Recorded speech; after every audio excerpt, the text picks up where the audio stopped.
Form 16C। Form 16C आज के time में बहुत इंपॉर्टेंट बन चुका है, क्योंकि आजकल लोग रेंट पे कर रहे हैं 50,000 रुपए से ज्यादा पर मंथ। तो ये सेक्शन एप्लीकेबल होता है उन लोगों के ऊपर, उन इंडिविजुअल्स या एचयूएफ्स के ऊपर जो कि 50,000 रुपए पर मंथ से ज्यादा का रेंट पे कर रहे हैं। तो आजकल कुछ लोग टैक्स प्लानिंग करने के लिए भी, जिनकी सैलरी बहुत ज्यादा है, एचआरए का कंपोनेंट ज्यादा करके उसमें से रेंट पे करते हैं 50,000 रुपए से ज्यादा। तो उस केस में उनको ये पता नहीं होता कि अगर वो 50,000 रुपए से ज्यादा का रेंट पे कर रहे हैं तो उनको उस रेंट के ऊपर टीडीएस भी काटना है, जिस उस बंदे का जिसको वो रेंट पे कर रहे हैं। टीडीएस का रेट कितना है? 5%।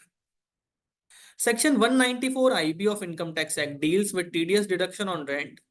It states that individual and HUF should who pay rent exceeding 50,000 per month or part of the month during the previous year. During the previous year मतलब जिस साल में रेंट पे कर रहे हैं, should pay the rent after deducting TDS at the rate of 5%.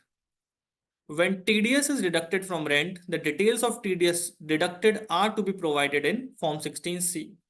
तो ये फॉर्म 16C में इसका टीडीएस सर्टिफिकेट इशू करना है। Form 16C is a TDS certificate showing TDS deductions. It is given by resident tenant to the resident landlord of the property. तो इस case में दोनों ही लोगों का रेसिडेंट होना जरूरी है, जो प्रॉपर्टी में रह रहा है उसका भी और जो प्रॉपर्टी का मालिक है उसका भी। दोनों लोग रेसिडेंट होंगे तो फॉर्म 16C इशू करना है, अगर रेंट आप 50,000 रुपए महीने से ज्यादा पे कर रहे हैं। Form 16C is issued for deduction of TDS on payments of rent by resident tenant which is filed in form 26 QC। जो टीडीएस काटेगा, कौन टीडीएस काटेगा? जो रेंट पे कर रहा है, उसे फॉर्म 26 QC भरना पड़ेगा। Form 16C is issued for every transaction, that is for every form 26 QC filed। हर एक फॉर्म के लिए उसे फाइल करना है, इश्यू करना है। ड्यू डेट क्या है फॉर्म 16C इशू करने की? 15 days from the date of filing of 26 QC।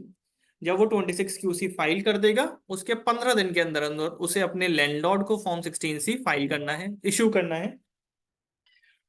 Form 16C के कंटेंट्स क्या है? Certificate number, date on which form was last updated, name and address of the tenant who is the deductor of TDS, name and address of the landlord who is the deductee, pan card number दोनों के आएंगे, financial year जिसमें TDS काटा गया है, summary of TDS transactions which would contain unique acknowledgement number, amount of rent paid, date of payment, amount of TDS deducted, deposition, details of deposition of TDS to the government which would contain the amount of TDS deposited, date on which deposit was made and bank branch code challan serial number. और फिर उसके बाद verification कि हाँ उसने TDS काटा है, वो उस फॉर्म को वेरीफाई